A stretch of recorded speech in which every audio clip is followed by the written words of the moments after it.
सभी का बहुत बहुत स्वागत है आपके अपने platform let's learn with Shiven sir पे। आज अपना डे 11 है जिसमें सीटेट पेपर 2 मैथ्स के पीवाईक्यूज हम लोग डिस्कस कर रहे हैं। Means previous year questions. Total 30 questions हम लोग डिस्कस करते हैं और उन 30 क्वेश्चंस में आपके 10 क्वेश्चन जो है वो आपके मैथ्स पेडागोजी से रहते हैं और 20 क्वेश्चन जो है वो आपके प्योर मैथ्स पोर्शन के होते हैं जो कि up to 8th 9th level आपसे पूछी जाती है। लास्ट में आपके यूट्यूब चैनल है let's learn with Shiven sir नाम से। इसमें आपको जो ये पीछे प्रीवियस 10 वीडियोस अपलोड की जा चुकी हैं वो आपको यहाँ पर प्लेलिस्ट में मिल जाएगी, तो आप विजिट करके इसको देख सकते हैं। क्लियर है? तो चलिए आज अपने डे 11 की शुरुआत आज के पहले क्वेश्चन के साथ करते हैं और पहले 20 क्वेश्चन जो हम डिस्कस करेंगे वो अपने मैथ्स के होंगे। उसके बाद 10 क्वेश्चन जो हम देखेंगे वो अपना पेडागोजी से होगा। क्लियर है? तो चलिए पहले क्वेश्चन की तरफ। क्या कह रहा है? विच of the following is true? इनमें से कौन सी बात सही है ये हमें बताना है। एक्सपोनेंट के रूल आपके लिखे हुए हैं। x की पावर a इंटू में x की पावर b, बेस यहाँ पर सेम है, पावर डिफरेंट है तो पावर ऐड होनी चाहिए, इन्होंने मल्टीप्लाई कराया है। ठीक है, यहाँ पर भी बेस सेम है, पावर डिफरेंट है तो पावर इन्होंने ऐड कर रखी है। स्टेटमेंट आपकी सही है और सही ही पूछा गया तो सेकंड आपका आंसर होगा। x की पावर a इंटू वाई की power b, x y a b ऐसा नहीं होता, इस तरीके से नहीं लिखते हैं। इससे रिलेटेड एक रूल रहता है कि अगर आपका जैसे यहाँ पर बेस सेम था, पावर डिफरेंट थी, यहाँ पर क्या हो जाएगा, आपका पावर सेम हो जाएगा और बेस डिफरेंट हो जाएगा। तो इस तरीके का एक एक्सपोनेंट रूल होता है जिसमें हम लोग बेस का मल्टीप्लाई करा के ऊपर पावर लिख देते हैं।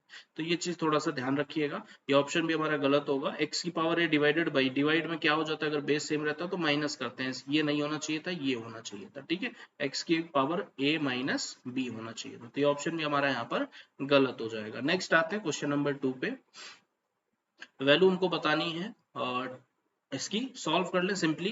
2.05 2.05 प्लस में आपका है 68.5 है और यहाँ पे जीरो आप लगा लीजिए इक्वेट करने के लिए। प्लस की अगर बात करें तो पहले प्लस प्लस वाले को देखेंगे। 8.18 है आपका। ठीक है, तो यहाँ जीरो आ जाएगा, यहाँ जीरो आ जाएगा। अब यहाँ ध्यान दीजिए, इन तीनों का तो हमने कर लिया। ठीक है, इन तीनों का। अब इन दोनों की अगर बात करें तो माइनस का 6 और माइनस का 1 पॉइंट समथिंग। ठीक है, माइनस का 6 पॉइंट और माइनस का 1 पॉइंट। आपका माइनस माइनस क्या हो जाएगा, प्लस हो जाएगा। मतलब हमको 6.321 को ऐड ही करना है 1.5 के साथ। लास्ट में हम लोग क्या करेंगे, वहां पे माइनस का साइन लगा देंगे। ठीक है, ये 0 0 हो गया, ऐड करेंगे तो ये हो गया 1, ये हो गया 2, 5 3 8, 6 और 1 7, 7.821 आ रहा है। यहाँ पर अगर एडिशन करते हैं तो 8 5 13 और 5 6 और 1 7 हो जाएगा, 8 8 16 2 18 हो जाएगा, 18 और 1 ये हो जाएगा 7, 78 पॉइंट समथिंग है। ये आपका प्लस में आ रहा है और ये आपका माइनस में आ रहा है। मतलब आपको इसको सब्ट्रैक्ट करना है। 78.73 में आपको सब्ट्रैक्ट करना है 7.821। यहाँ पे जीरो लगाएंगे, सब्ट्रैक्शन करेंगे तो 10 में 1 आपका 9 हो जाएगा, 2 में 2 0 हो जाएगा और यहाँ पर बचेगा आपका 7 जाएगा नहीं 17, तो ये आपका हो जाएगा 9 और यहाँ पर 7 में 7 0 हो जाएगा, ये 7 हो जाएगा, पॉइंट यहाँ लग जाएगा, प्लस में आएगा 70.909 आपका इसका करेक्ट आंसर होगा, ऑप्शन नंबर 3। नेक्स्ट आते हैं हम लोग क्वेश्चन नंबर 3 पे। थर्ड क्या कह रहा है, विच of the following statement is not true? सही नहीं है, इसके बारे में पूछा गया है। HCF LCM of two number x and y can be respectively this and this.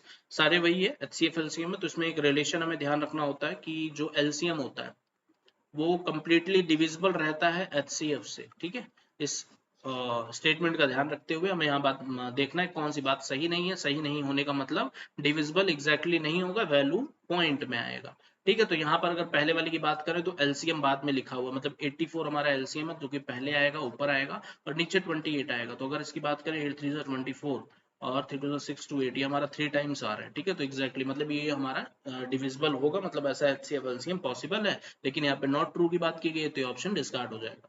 Same उसी तरीके से 1054 ये तो डायरेक्टली सही रहेगा लेकिन यहाँ गलत माना जाएगा। ठीक है, क्योंकि ये कंप्लीटली डिविजिबल वैसे ही दिख रहा है। 900 150 भी आपका कंप्लीटली डिविजिबल होगा। 900 अपॉन में 150, 0 से 0 करेंगे, 15 6 90 आएगा, 6 आंसर आएगा। तो मतलब इसका भी ऑप्शन हमारा सही होगा, लेकिन यहाँ पे गलत काटा जाएगा क्योंकि नॉट ट्रू की बात की गई है। लास्ट ऑप्शन देखते हैं, यहाँ पर आपको LCM दिया हुआ है 196 और नीचे दिया हुआ है 16। अगर इसको डिवाइड करें तो 16 1 जा 16, 3 बचेगा 36, 16 2 जा 32, 4 बचेगा 40, वापस से 16 2 जा 32, मतलब 12 पॉइंट समथिंग आ गया। ये ऑप्शन हमारे यहाँ पे नॉट ट्रू होगा इस स्टेटमेंट के अकॉर्डिंग। नेक्स्ट आते हैं क्वेश्चन नंबर 4 पे।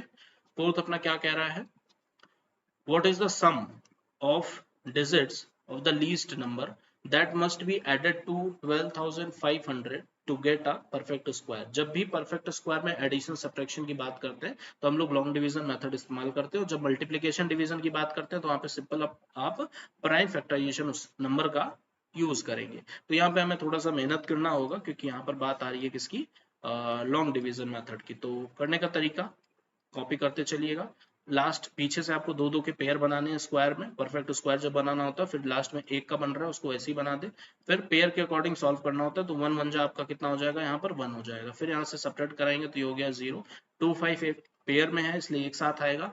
1 को 1 से ऐड कराएंगे तो यहाँ पर 2, और यहाँ पर हमें सेम डिजिट लिखना होता है तो यहाँ पर हम क्या करेंगे 21 1 जा, ठीक है 21 1 जा 21 हो गया। सब्ट्रैक्ट कराएंगे तो यहाँ पे हो जाएगा 4 और ये हो जाएगा 00। फिर यहाँ पर आगे का जो प्रोसेस है वो हमारा हो जाएगा 21 में यूनिट डिजिट 1 है उसका ऐड करेंगे तो हो जाएगा 22, और यहाँ पर हम वो डिजिट सेम रखनी है तो यहाँ पर हम 1 टाइम्स ले जाएंगे क्योंकि 2 टाइम्स हमारे यहाँ 400 से ज्यादा हो जाएगा। तो 221 इंटू 1 आपका 221 हो जाएगा। सब्ट्रैक्ट अगर करते हैं, फिलहाल यहाँ से हमारा काम खत्म हो जाएगा लेकिन अभी देख लीजिए, सब्ट्रैक्ट अगर इसको करते हैं तो 10 में 1 आपका हो जाएगा 9, 9 में 2 आपका हो जाएगा 7, और 3 में 179 आपका आ रहा है। अब अगर यहाँ पे हम लोग 2 0 एक साथ बढ़ाएंगे फिर 221 में क्या हो जाएगा, 221 में 1 का एडिशन मतलब 222। फिर यहाँ पर और यहाँ पर जो भी डिजिट रखेंगे पॉइंट के बाद आप रखेंगे। तो ध्यान से देखिए यहाँ पर 1 1 पॉइंट समथिंग लग रहा है, ठीक है। तो इसके बाद जो इंटीग्रल वैल्यू होती है वो 112 होती है। तो हमें चेक करना है 112 का स्क्वायर कितना होता है, ठीक है। तो 112 का स्क्वायर चेक करने के लिए हम लोग कर सकते हैं 100 प्लस में 12 का होल स्क्वायर, 112 का होल स्क्वायर हो गया। ए स्क्वायर मतलब हो गया 20 हो गया, प्लस में 12 का 144 हो जाएगा। 2a भी करेंगे तो 12 2 24 2400 हो जाएगा, ठीक है। ये हो गया हमारा 2a भी। इसको सॉल्व करेंगे तो यहाँ से हमें मिलेगा 4 आ गया लास्ट में, और फिर आपका आ जाएगा 4, और वापस से आपका तीसरे नंबर पे 4 और 1 ये 5 हो जाएगा, और फिर ये आ गया आपका 2 और ये हो गया आपका 1। आपके पास नंबर था 12500, आया है आपका 12 का स्क्वायर 12544, मतलब 44 वो लीस्ट नंबर है जो ऐड करने पर, इसमें ऐड करने पर हमको परफेक्ट स्क्वायर मिलेगा। लेकिन यहाँ पे पूछा क्या गया है, what is the sum of digits, what is the sum of digits of the least number. Least number में जो डिजिट्स है वो 4 और 4 है, इनका सम कितना होगा, इनका सम हो जाएगा 8। तो ऑप्शन नंबर हमारा 4 यहाँ पर करेक्ट होगा। नेक्स्ट आते हैं क्वेश्चन नंबर 5 पे। ये क्वेश्चन हमारे लिए थोड़ा सा इंपॉर्टेंट कह सकते हैं आप। नेक्स्ट आते हैं क्वेश्चन नंबर 5 पे। Which of the following statement is true? कौन सी बात यहाँ पर सही है? A number is irrational if it can be expressed in the form of p by q। ऐसा नहीं है, if it cannot होता तब हम irrational बोलते। तो ये स्टेटमेंट सही की बात हमसे की गई है तो ये तो सही नहीं होगा, गलत है। Sum of any two irrational number is sometimes a rational and sometimes an irrational number। Sum of two irrational number, ये बात यहाँ पर सही है। एग्जाम्पल के तौर पे यहाँ पर पहले देख लीजिए, सम ऑफ टू इरेशनल नंबर, दो इरेशनल नंबर का सम समटाइम्स रैशनल कैसे हो जाता है, जैसे हमने क्या कर लिया, दोनों सेम ले लिया, ठीक है। एक √2 ले लिया और एक माइनस का √2 ले लिया, उसका अपोजिट, इनका अगर सम करेंगे तो 0 आ गया। और 0 क्या है, एक रैशनल नंबर है। उसी जगह पर अगर हमने लिए √2 प्लस में √3 तो √2 प्लस √3 जो है वो आपका एक इरेशनल नंबर होगा। तो इसीलिए बोला गया समटाइम्स रैशनल और समटाइम्स इरेशनल। सेकंड ऑप्शन हमारा करेक्ट होगा। Product of any two rational number is always an irrational number, ऐसा नहीं होता। एग्जांपल के तौर पे आप ले सकते हैं √2 इंटू में √2, ठीक है। तो √2 कितना हो गया आपका 2 हो गया, तो ऑलवेज एन इरेशनल, रैशनल भी हो सकता है। The square of irrational number is always a rational number, ऐसा भी पॉसिबल नहीं है। इरेशनल नंबर आपकी सिर्फ √2 √3 √5 ये सारे नहीं होते हैं। इरेशनल नंबर में आप उनको भी कह सकते हैं 2 प्लस में √3, ये भी आपका एक इरेशनल नंबर। अगर आप इसका स्क्वायर करेंगे तो देखिए a का स्क्वायर मतलब 4 हो गया, b का स्क्वायर आपका 3 हो गया, 2a भी करेंगे तो ये होगा 4√3। रूट फिर से आ रहा है, मतलब आपको वापस से क्या मिल रहा है, इरेशनल मिल रहा है। और यहाँ पे बोला गया ऑलवेज अ रैशनल नंबर, इसलिए ऑप्शन में हमारा यहाँ पर गलत होगा। तीसरा पहले से ही गलत था, तो ऑप्शन नंबर 2 जो है वो हमारा इसका करेक्ट आंसर होगा क्वेश्चन नंबर 5 का। नेक्स्ट आते हैं क्वेश्चन नंबर 6 पे। What is the coefficient of x? x का कोफिशिएंट क्या होगा when this number is divided by this? यहाँ पर भी हमको डिवाइड करना है। डिवाइड करने के लिए आप क्या करेंगे, 4, ये हो गया हमारा, साइड में कहीं कर ले क्या जगह, चलिए यहीं पे कर लेते हैं। ये हो जाएगा हमारा 4x² और प्लस में इसको मल्टीप्लाई करा है, 4 5 20x हो गया, ठीक है। इसका डिवीजन हमको कराना है 8x की पावर 4 प्लस में 8 2 16x³ और प्लस माइनस माइनस 8 पंचे 40 कैरी 4 8 4 12 120, ये हो गया 120x²। इससे डिवाइड करना है, ठीक है। एक मिनट।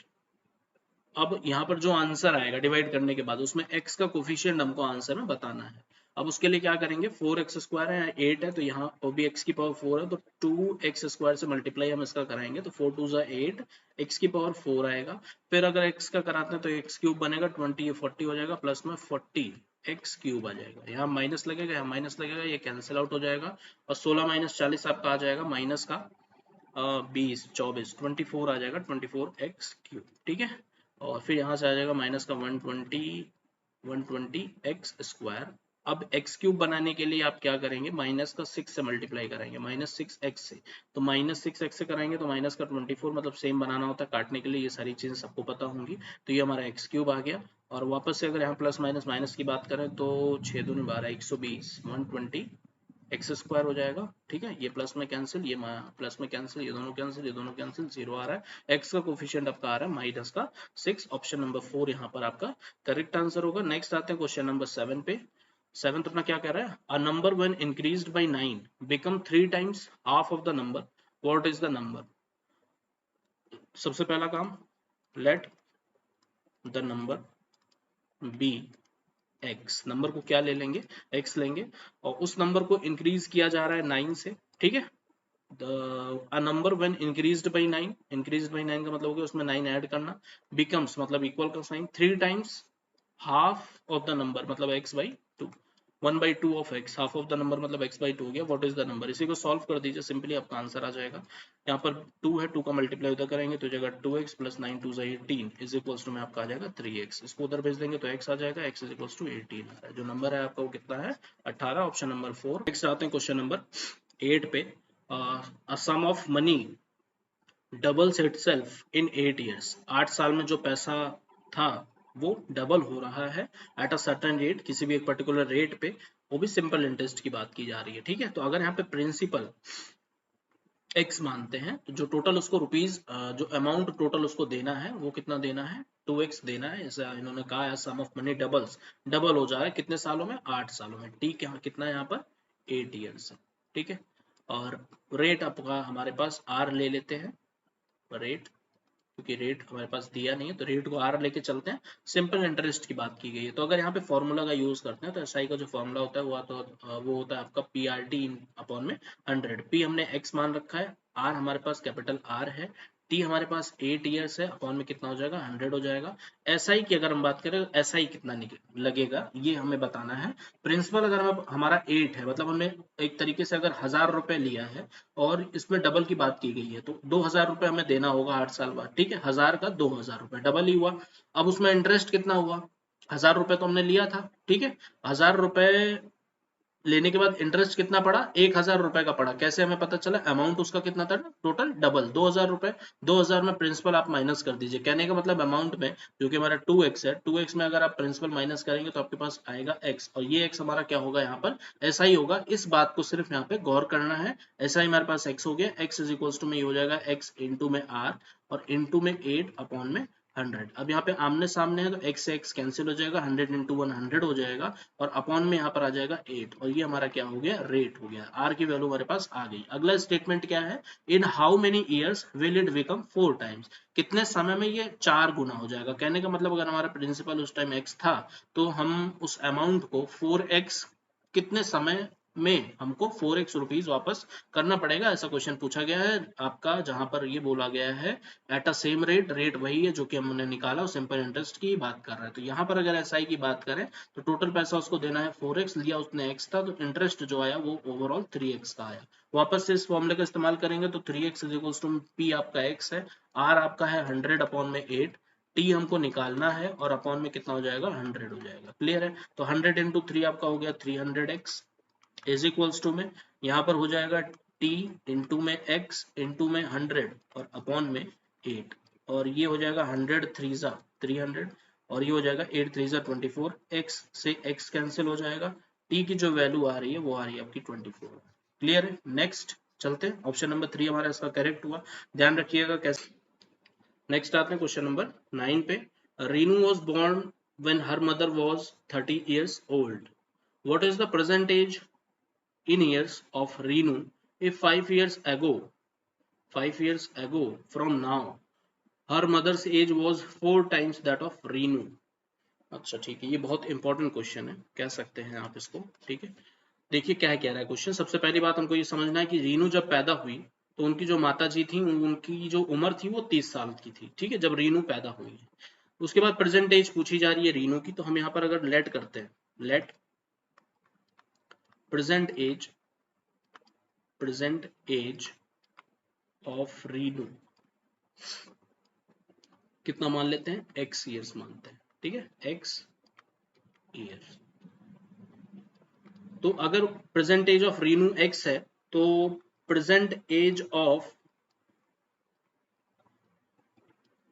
इनकी माता जी की, रीनूज मदर, कितनी हो जाएगी, 30 + 6। मानते हैं इस बात को कि नहीं मानते? अगर इसमें कोई समस्या हो तो उसको ध्यान से समझिएगा। जब रीनू पैदा हुई तो उनकी माताजी 30 साल की थी। प्रेजेंट एज अगर रीनू की हम x लेते हैं तो उनकी माताजी की प्रेजेंट एज 30 + x हो जाएगी। इतनी बात समझ में आ जानी चाहिए। उसके बाद बोला गया है 5 years ago from now, present age से 5 साल पहले की बात की जा रही है, मतलब 5 years ago की अगर हम बात करें, 5 year ago की बात करते हैं, तो जो रीनू की एज होगी कितनी हो जाएगी, x - 5। उनके मदर की एज कितनी हो जाएगी, शॉर्ट में लिख रहा हूं थोड़ा, उनकी मदर की हो जाएगी 30 + x में -5, ये हो जाएगी। अब बोला क्या गया है यहाँ पर, 5 years ago from now her mother's age was, mother's age was का मतलब हो गया 30 प्लस में x माइनस में 5 is equals to was 4 times that of Renu. 4 times that of Renu का मतलब हो गया x - 5। ये आपका स्टेटमेंट बना, बस इसी को आपको सॉल्व करना है। 30 - 5 आपका हो गया 25 प्लस में x इज इक्वल्स टू, ये हो जाएगा आपका 4x माइनस में 20। अब x को आप उधर लेके जाइए, 4x माइनस x 3x हो जाएगा, 20 को उधर ले आइए, हो जाएगा 45, यहाँ पे हो जाएगा 3x। तो यहाँ से अगर सॉल्व करेंगे तो x की वैल्यू हमारे पास आ जाएगी 15। ठीक है, तो हमसे पूछा गया था, प्रेजेंट एज पूछी गई थी जिसको हमने x माना था, x आया हमारे पास 15। ऑप्शन नंबर 1 इसका करेक्ट आंसर। चलिए नेक्स्ट आते हैं क्वेश्चन नंबर 10 पे। 10th क्वेश्चन में क्या कह रहा है, a person takes 3 whole 1/2 hours to cover a distance of 140 kilometre. मतलब 140 किलोमीटर कवर करने के लिए कितना टाइम लग रहा है, 7/2। 7/2 मतलब 3.5 hours। ठीक है, if he decrease his speed by 5 kilometre per hour, अगर वो स्पीड को डिक्रीज करता है, then what is the increase in time taken by him in minutes to cover the same distance. Distance same है, speed कम कर रहा है, तो अगर वो 140 किलोमीटर कवर करता है इतने समय में, तो स्पीड इसकी कितनी रही होगी, स्पीड इज इक्वल्स टू होता है डिस्टेंस अपॉन में टाइम। डिस्टेंस कितना था, 140 किलोमीटर और टाइम था 3.5। इसको अगर सॉल्व करते हैं तो ये यहाँ से एक जीरो पर आ जाएगा, 7 5 जा 35, 7 2 जा 00, ये हो जाएगा 5 4 जा 20, 40। मीन्स स्पीड उसकी थी 40 किलोमीटर पर आवर। अब उसने क्या बोल रखा है, if it decreased his speed by 5 kilometre, मतलब उसकी स्पीड सेकंड स्टेटमेंट में कितनी हो जाएगी, 35 किलोमीटर पर आर हो जाएगी। Then what is the increase in time, time में कितना इंक्रीमेंट होगा, ये इसने पूछ रखा है। वापस से स्पीड का फॉर्मूला डिस्टेंस अपॉन में टाइम। डिस्टेंस जो है आपकी वो सेम ही थी, यहाँ पर बोला गया है to cover the same distance, तो हो जाएगा 140 अपॉन में टाइम हमको निकालना है, और स्पीड हमारे पास दे रखी है कितनी, स्पीड हमारे पास हो जाएगी 35। ठीक है, इसको सॉल्व करेंगे, 7 5 जा 35, 7 2 जा 14, 0 जाएगा, 5 4 जा 20 हो जाएगा। ठीक है, तो ये हो गया 4 by t, t is equals to कितना हो जाएगा, 4 आर हो जाएगा टोटल। ठीक है, 4 आर आ गया यहाँ पे टाइम हमारा। पूछा क्या गया था यहाँ पे, what is the increase in time taken by him. Increase कितना कर रहे हैं, पहले कितना था 3.5 घंटा, बाद में कितना हुआ 4 घंटा, मतलब 30 मिनट। मिनट में पूछा गया, 30 मिनट उसमें इंक्रीमेंट हो रहा है, तो थर्ड ऑप्शन हमारा यहाँ पर करेक्ट होगा। नेक्स्ट आते हैं क्वेश्चन नंबर 11 पे। एक मिनट दीजिएगा, सारी चीजें चल रही हैं सही।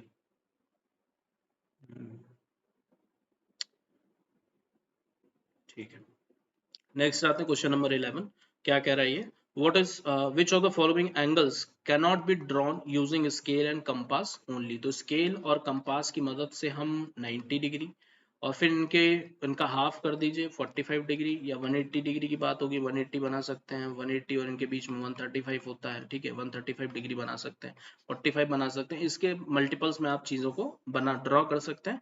15 डिग्री बन सकता है, 105 बन सकता है, 135 बन सकता है, 40 डिग्री यहाँ पे नहीं बन सकता है। तो विच of the following can not be drawn की बात की गई है, तो ऑप्शन नंबर 2 हमारा इसका करेक्ट आंसर होगा। ये चीज इसमें थोड़ा सा ध्यान रखिएगा, ठीक है। तो सेकंड ऑप्शन हमारा इसका करेक्ट हुआ। नेक्स्ट आते हैं क्वेश्चन नंबर 12 पे। क्या कह रहा है, if the measure of N exterior angle of a regular polygon is 45 degree, exterior angle की बात की गई है, वो भी रेगुलर पॉलीगन की बात की गई है, then the number of side, simple question है। किसी भी पॉलीगन के एक्सटीरियर एंगल का सम होता है 360 डिग्री, ठीक है। और अगर उसका एक एंगल एक्सटीरियर दिया हुआ है तो उसको डिवाइड करेंगे तो आप नंबर ऑफ साइड्स पे आएंगे सीधा। तो ये आपका हो जाएगा 9 5 45 और 9 4 और ये 40, 5 8 40, 8 साइज टोटल होंगी उसकी। ऑप्शन नंबर 2 इसका करेक्ट आंसर होगा। नेक्स्ट आते हैं क्वेश्चन नंबर 13 पे। AB and CD are two line segment which intersect at point O, ठीक है ड्रॉ कर लेते हैं। O बना लिया। OAC ये AB लाइन थी और ये हमारी CD लाइन थी, ठीक है। तो OAC की बात कर रहा, OAC मतलब इसको ज्वाइंट कराना पड़ेगा, ठीक है। OAC मतलब ये वाला एंगल हमारे पास दिया हुआ है 60 डिग्री। OCA की बात कर रहा है, मतलब ये वाला एंगल हमारे पास दिया हुआ है 70 डिग्री, ठीक है। उसके बाद बोल रहा है OBD आपके पास दिया हुआ है, OBD मतलब ये वाला एंगल, ये वाला एंगल दिया हुआ है, कितना है ये 90 डिग्री दिया हुआ है, ठीक है। उसके बाद ODB हमसे पूछा जा रहा है, मतलब ये एंगल पूछा जा रहा है, इसको x मान लीजिए। सिंपल सा क्वेश्चन है। क्या करना है, 7 6 13 130। OAC ट्रायंगल में एंगल सम प्रॉपर्टी लगाइए, 7 6 13 50 डिग्री ये आ जाएगा आपका, ठीक है। एंगल सम प्रॉपर्टी से अगर ये 50 है तो वर्टिकली अपोजिट से ये भी 50 हो जाएगा, और ये 50 50 और 90 9 5 14 180 में 140 माइनस करेंगे तो 40 आएगा। तो ऑप्शन नंबर 3 आपका इसका करेक्ट आंसर होगा। सॉल्व कर लीजिएगा, बाकी मैंने समझा दिया, ठीक है। नेक्स्ट आते हैं क्वेश्चन नंबर 14 पे। F, E, V are the respectively the number of faces, edges, vertices of a polyhedron. Polyhedron क्या होते हैं, वो सारे रेगुलर फिगर्स जो कि हमारे एक पॉलीगन से बनाए जाते हैं, क्लोज्ड फिगर जो कि पॉलीगन से बनाए जाते हैं, उनको हम पॉलीहेड्रॉन बोलते हैं। जैसे कि आपका ट्रायंगल हो गया, ट्रायंगल के बाद आप क्वाड्रिलेटरल पे आ सकते हैं, पेंटागन, हेप्टागन और ऑक्टागन, ठीक है। इस तरीके से नोनागन और डेकागन, इस तरीके से वो सारे क्या होते हैं, हमारे पॉलीहेड्रॉन होते हैं। Then which of the following is true, उन सभी के लिए एक स्टेटमेंट होती है यूलर्स फॉर्मूले की, वो फॉर्मूला आपके सामने लिखा हुआ है, वो कौन सा सही है। तो ये चीज याद रखने के लिए देखिएगा ध्यान से, एफ और ई और वी में जो सबसे छोटा अल्फाबेट है वो आपका ई है, ठीक है। तो जो सबसे छोटा अल्फाबेट होगा और उसके बाद जो बचे हुए अल्फाबेट होंगे उनका सम कर दीजिए आप अपोजिट साइड में, f प्लस वी का, और इधर भी आपको क्या करना है, प्लस में 2 लगाना है। तो छोटे अल्फाबेट के साथ मतलब एक तरीके से देखिए, इधर भी प्लस इधर भी प्लस, कहीं भी माइनस का साइन आपको इस तरीके से याद करना थोड़ा सा आसान होगा। e plus two is equals to f plus v. तो अगर ध्यान से देखें इसमें से मैच कर रहे हैं तो f प्लस वी और इसको उधर भेजेंगे तो 2 प्लस ई हो जाएगा। तो ऑप्शन नंबर 3 हमारा इसका करेक्ट आंसर होगा। नेक्स्ट आते हैं क्वेश्चन नंबर 15 पे। क्या कह रहा है, in triangle ABC O is the mid point of BC. अच्छा, A B C, O is the mid point of BC, ठीक है। उसको बना लिया O। OA is equals to आपका OB दिया हुआ है, मतलब ये जो लेंथ है वो आपकी इसके बराबर दी हुई है, ठीक है। OBA आपका दिया हुआ है 54 डिग्री। चलिए ये भी बात नोट कर लेते हैं। OCA की बात कर रहा है, OCA कितना होगा, ये कितना होगा, इसको x मान लेते हैं। तो अगर ये दोनों साइड आपस में बराबर है और ये मिड पॉइंट भी बोल रखा है तो ये जितना होगा उतना ही ये भी होगा, मतलब ये दोनों साइड भी बराबर है, ये दोनों साइड भी बराबर है। ट्रायंगल ओ AOB में आ जाइए सबसे पहले, AOB में अगर दो साइड बराबर है तो दो एंगल भी बराबर होंगे। इस साइड के अपोजिट 54 है तो इस साइड के अपोजिट ये वाला भी कितना हो जाएगा, 54 हो जाएगा। तो इसको भी 54 लिख लेते हैं। तो 50 50 100 108, और इसमें एंगल सम प्रॉपर्टी लगाते हैं AOB में, 108 हो गया, 108 में आपका हो जाएगा 72। तो O जो आ रहा है वो कितना आ रहा है, ये वाला एंगल आ रहा है आपका 72 डिग्री। इतनी बात क्लियर है। तो अगर ये 70 है तो लीनियर पेयर से ये आपका कितना हो जाएगा, ये आपका हो जाएगा 108, ठीक है। अब ये आपका 108 हो गया, x है और यहाँ पर इस वाले एंगल को हम फाइंड आउट करेंगे तो हमारा काम बन जाएगा। कैसे होगा, ये दोनों साइड आपस में फिर से बराबर थी, मैंने बताया था मिड पॉइंट था, तो अगर इसके सामने ये वाला एंगल है, इसके सामने x है, तो ये x है, तो ये भी कितना हो जाएगा, x हो जाएगा। एंगल सम प्रॉपर्टी लगाएंगे तो x प्लस में 108 इज इक्वल्स टू में कितना हो जाएगा 180 डिग्री। 108 माइनस करेंगे तो ये जाएगा 72 डिग्री, वहां पे आ जाएगा 2x, तो x की वैल्यू कितनी आ जाएगी यहाँ से 36 डिग्री आएगी। थोड़ा सा डायग्राम ध्यान से देखेंगे अगर क्वेश्चन समझेंगे तो जो मैंने बता रखी है बात वो हमारी सही समझ में आएगी। नेक्स्ट आते हैं क्वेश्चन नंबर 16 पे। A rhombus has diagonals of length 10 centimetre 24 centimetre, perimeter पूछा गया है तो रोम्बस सिंपली बना लेते हैं पहले। ये हमने रोम्बस बनाया, इसके डायगोनल्स ये हो गए, ये O हो गया, यहाँ पे 90 डिग्री बनता है, सभी को पता है ये प्रॉपर्टी बहुत काम आती है। अगर डायगोनल की लेंथ आपकी 1 10 है तो सिंपली उसके हाफ इधर की, अगर इसको हम ए बी नाम दे दें, ए बी सी डी, तो अगर हमारे पास बी डी 10 है तो ओ बी कितना हो जाएगा 5 हो जाएगा। ए सी अगर हमारे पास 24 है तो ये ओ सी कितना हो जाएगा 12 हो जाएगा। ठीक है, तो ये जो यहाँ पर एंगल्स हम प्रॉपर्टी लगाएंगे सी ओ बी ट्राइंगल में, सी ओ बी में हम लोग को लगाने वाले हैं पाइथागोरस थ्योरम। 90 डिग्री के अपोजिट इस साइड को एक्स मानते हैं, सारी एक्स होंगी क्योंकि रोम्बस है, सारी साइड बराबर, तो इसके सामने हाइपोटेनस होता है, मतलब एक्स का स्क्वायर इज इक्वल्स टू में 12 स्क्वायर कितना हो जाएगा 144 और प्लस में 5 का स्क्वायर 25, इसका सम आएगा आपका 169 जो कि हो गया एक्स स्क्वायर, तो एक्स की वैल्यू आपकी यहाँ से आ जाएगी 13। अगर एक्स की वैल्यू 13 आ रही है तो पेरीमीटर पूछा गया, तो 13 चौके कितना हो जाएगा आपका 13 चौके 52। ऑप्शन नंबर 2 आपका इसका करेक्ट आंसर होगा। नेक्स्ट आते हैं क्वेश्चन नंबर 17 पे। A solid metallic cylinder rod of radius 1.2 cm, length 22 cm is melted and recasted as a cylindrical wire of radius 2 mm. What is the length of the wire? कितनी हो जाएगी? तो इसके volume की बात करते हैं। अगर पहले वाले केस में वॉल्यूम की बात करें तो वॉल्यूम आपका सिलेंडर का क्या होता है पाई आर स्क्वायर एच। ठीक है, तो पाई को भी ऐसे ही रहने देते हैं, पाई आर कितना दिया हुआ है 1.2, तो 1.2 का इसका स्क्वायर हो जाएगा और एच आपका हो जाएगा 22, इसको ऐसे ही रहने दीजिए वॉल्यूम फर्स्ट। सेकंड की अगर बात करते हैं, मेल्ट करके जो रिकास्ट किया गया है, रेडियस यहाँ mm में दे रखा है, रिलेशन क्या होता है 1 centimetre is equals to 10 mm। ठीक है, तो सेंटीमीटर में कन्वर्ट करना पड़ेगा हमें। 1 mm इज इक्वल्स टू कितना हो जाएगा यहाँ से 1/10 सेंटीमीटर। ठीक, तो 2 mm कितना हो जाएगा 2 mm इज इक्वल्स टू में हो जाएगा 2/10 सेंटीमीटर। तो ये चीज ध्यान रखिएगा, 2 mm को हम लोग 2/10 सेंटीमीटर लिखेंगे। और यहाँ पे हमें लेंथ पूछी गई है, वॉल्यूम सेम रहने वाला है। ठीक है, सेकेंड वॉल्यूम क्या आ जाएगा हमारा यहाँ से पाई आर स्क्वायर, आर तो हमारे पास दिया हुआ है 2/10 सेंटीमीटर में, उसका स्क्वायर हो जाएगा। एच हमारे पास नहीं है। अब दोनों का वॉल्यूम V1 और V2 सेम इसलिए होगा क्योंकि वही मटेरियल यूज किया गया है, उसी को मेल्ट करके बनाया गया है, ना वेस्ट की बात की गई है और ना ही एक्स्ट्रा ऐड की बात की गई है। तो वॉल्यूम दोनों की जब हम सेम रखेंगे तो V1 is equals to V2 रखने पर 1.2 का स्क्वायर ये हो गया इंटू में 22 इज इक्वल्स टू में पाई और 2/10 का स्क्वायर ये हो जाएगा 2/10 का स्क्वायर इंटू में एच, पाई से पाई कैंसिल, इसी को सॉल्व करेंगे, यहाँ से आपका एच आ जाएगा। और यहाँ पर और क्या सॉल्व कर सकते हैं, सभी को इधर भेज दीजिए। एच इज इक्वल्स टू कितना आ गया है यहाँ पर 1.2 इंटू 1.2, इसको ऐसे रहने देते हैं 1.2 इंटू 1.2 इंटू में 22 और मल्टीप्लाई में 2 2 4 था, डिवाइड में आ जाएगा और इंटू में 100 हो जाएगा, ये इंटू में 100 ऊपर आएगा क्योंकि ये 10 इंटू 10 कितना हो जाएगा 100 हो जाएगा। ठीक है, तो ये सॉल्व करिएगा सिंपली। अब 1.2 इंटू 1.2 को अगर हम 100 से मल्टीप्लाई कराते हैं तो ये हमारे पास आएगा 144। ठीक है, और 144 इंटू में 22 और अपॉन में आपका आ जाएगा 4, सॉल्व करेंगे 2 2 जा और ये हो जाएगा 11 और ये हो जाएगा आपका 2 7 जा 14, 2 2 जा 11, 2 जा 22 और 2 आएगा, 11 7 जा 77, 79, 792 आपका इसका करेक्ट आंसर होगा, ऑप्शन नंबर 2। ठीक है, नेक्स्ट आते हैं क्वेश्चन नंबर 18 पे। 5 cuboidal wooden box having side 10 centimeter each are joined end to end in a row. What is the cost in rupees of painting the surface of the solid so formed at a rate of 10 पैसा per centimeter square? 5 cubical wooden blocks हैं, cubical हैं और जिनको join किया गया है, side कितनी है सबकी 10 है। मैं इसका छोटा सा एक आपको डायग्राम दिखाता हूँ, कुछ ऐसा बनेगा इसमें, ये आप देख सकते हैं। फिलहाल यहाँ पे ये शायद क्यूब समझ में आ रहा हो, लेकिन समझ के रखिएगा ये क्यूबॉइड है, क्यूबॉइड है ये। ठीक है, क्यूबॉइड है, 1 2 और ये 3 4 5, टोटल 5 क्यूबॉइड है।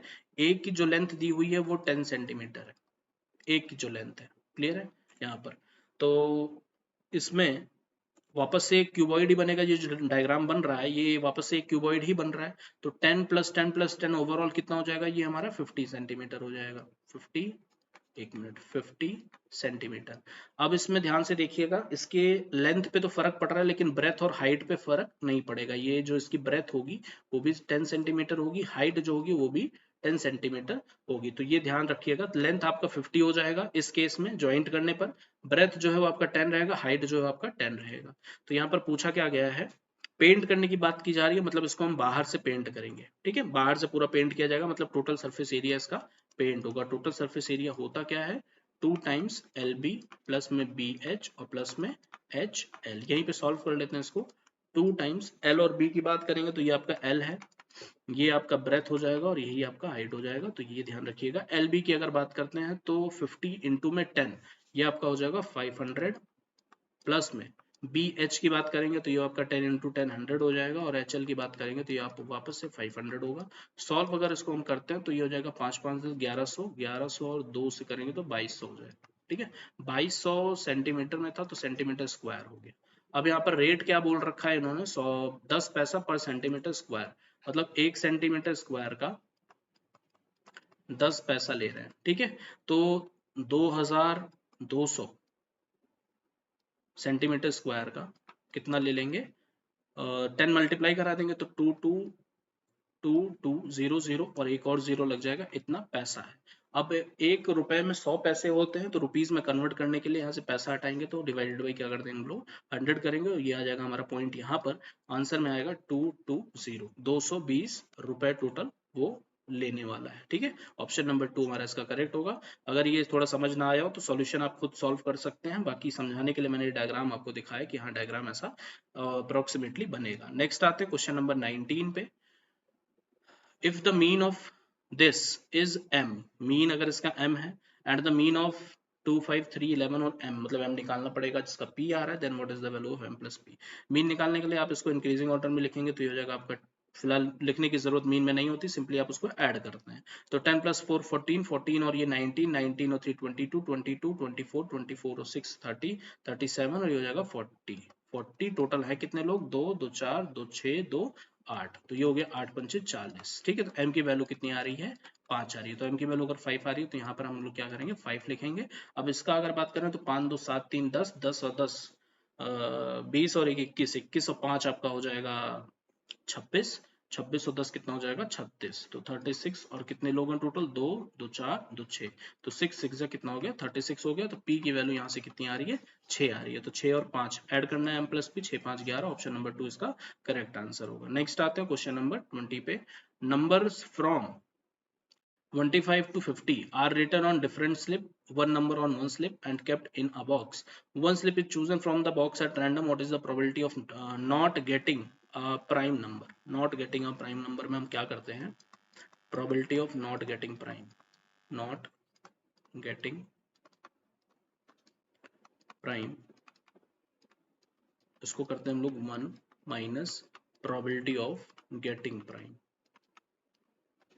ठीक है, क्योंकि हमारे लिए प्राइम निकालना, प्रोबेबिलिटी उसकी निकालना आसान होता है। 25 से 50 तक टोटल कितने लोग हो जाएंगे, 50 माइनस 25 प्लस 1, तो ये हो गया हमारे पास टोटल 26 लोग। टोटल 26 लोग हैं, उन 26 में कितने, इनके बीच में कौन कौन से, इनको लेकर के अगर है तो कितने प्राइम है उसकी बात करते हैं। तो प्राइम की अगर बात करेंगे 26 नहीं होगा, 7 8 9, 29 सबसे पहला प्राइम आपका आएगा, 31 देखने को मिलेगा, 32 33 34 35 36 37 आपको देखने को मिलेगा, 39 नहीं है आपका, 40 41 आपको देखने को मिलेगा। 41 के बाद आप 42 पे आ जाइए, 43 आपका हो जाएगा, 44 45 46 47 आपको देखने को मिलेगा, 48 49 50।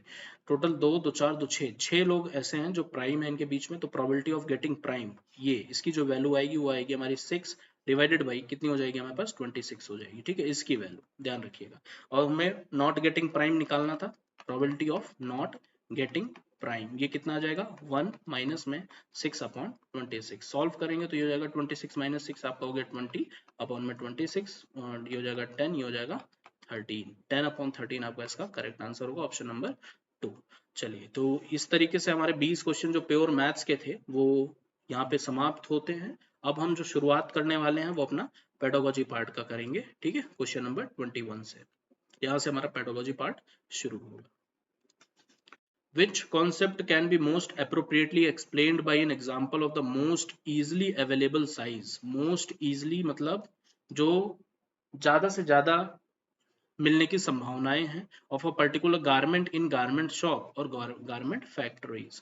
मोड, मीडियन, स्टैंडर्ड डेविएशन या मीन। देखिए, जब भी ज्यादा की बात करते हैं कि मैक्सिमम आप यहाँ पर इस साइज की अवेलेबिलिटी है, तो मैक्सिमम जैसे मोड की अगर हम बात करते हैं, मोड यहाँ पे आंसर आपका होगा, क्योंकि जो भी हम उसमें ऑब्जर्वेशंस देखते हैं उसमें जो नंबर ऑफ टाइम्स ज्यादा होता है वही हमारा क्या होता है, मोड होता है। तो यहाँ पे मोस्ट इजिली अवेलेबल साइज मतलब ज्यादा से ज्यादा हमें वही वहां पर देखने को मिलेगा, तभी वो इजिली अवेलेबल है, इसलिए यहाँ पे हमारा ऑप्शन नंबर 1 मोड होगा। क्लियर है? नेक्स्ट आते हैं क्वेश्चन नंबर 22 पे। क्या कह रहा है? Usually a teacher faces problem while teaching word problem. Many a times students solve the questions when the teacher tells the operation to be used. What is the possible reason for such problems? देखिए, बच्चों को word problems में दिक्कत होती है जब teachers थोड़ा सा उसमें हेल्प कर देते हैं, ऑपरेशन क्या यूज होगा, कैसे होगा। बच्चे तो लगा ले जाते हैं, लेकिन खुद से उनको दिक्कत आती है। क्यों आती है, उसका क्या रीजन हो सकता है, उसके बारे में हमें बताना है। Students do not like word problem and seek excuses, ये ऑप्शन नहीं कह सकते। स्टूडेंट लैक कॉम्प्रिहेंशन स्किल, ये हमारा ऑप्शन सही है अभी के लिए। Student are lazy and do not want to read the problem, ये ऑप्शन भी सही नहीं होगा। स्टूडेंट ऐसे एक आध मिलते हैं आपको। Students have phobia towards word problem, डर, फोबिया का मतलब डर, जो कि उनके वर्ड प्रॉब्लम के तरफ उनको लेके जाता है। डर नहीं, ऐसा नहीं है, वो चीजों को समझ नहीं पाते, इस वजह से उनसे दूर भागते हैं। तो ऑप्शन नंबर 2 जो होगा, लैक कॉम्प्रिहेंशन स्किल, वो हमारा इसका करेक्ट आंसर होगा। नेक्स्ट आते हैं क्वेश्चन नंबर 23 पे। असर्शन रीजन का क्वेश्चन है। Given below are two statement marked as assertion and reason are. Assertion क्या है? Mathematics curriculum should be ambitious. Ambitious का मतलब एक तरीके से कह सकते हैं महत्वाकांक्षी, हिंदी में तो उसका मतलब हो गया।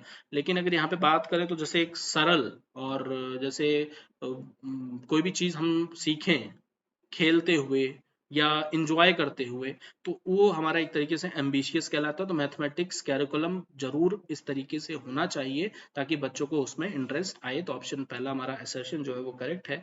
It's seek to realise the aim to develop the children's inner resource to think and reason mathematically, ये बात बिल्कुल सही है। दोनों चीजें यहाँ पर करेक्ट है और इसका करेक्ट एक्सप्लेनेशन भी है, तो पहला ऑप्शन हमारा यहाँ पर करेक्ट होगा। नेक्स्ट आते हैं क्वेश्चन नंबर 24 पे।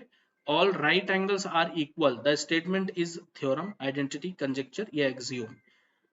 देखिए, ये एक ऐसी स्टेटमेंट है जो कि सत्य है, ठीक है, जिसके प्रूफ की कोई रिक्वायरमेंट नहीं होती, तो ये हमारा क्या होगा, एक एक्सियोम होगा।